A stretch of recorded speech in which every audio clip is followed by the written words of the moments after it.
আসসালামু আলাইকুম। আমার নাম নাবি। আবৃত্তি করছি কবিতা শব্দগল্প ধ্রুম। লিখেছেন সুকুমার রায়।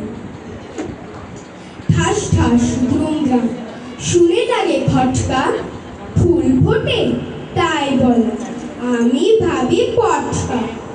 সাঁই সাঁই পন পন ভয়ে কান বন্ধ, ওই বুঝি ছুটে যায় সে ফুলের গন্ধ।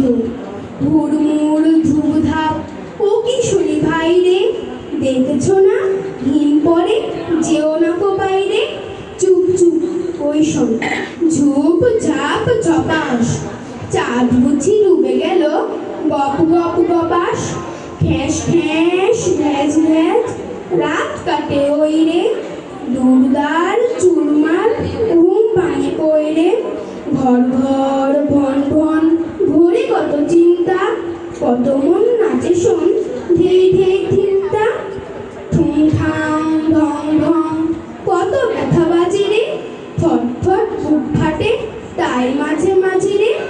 হই হই মার মার বাপ বাপ চিৎকার, মাল খোঁচা মারে বুঝি সরে পড়ে এইবার। সবাই একটু করতালি নাবিলের জন্য।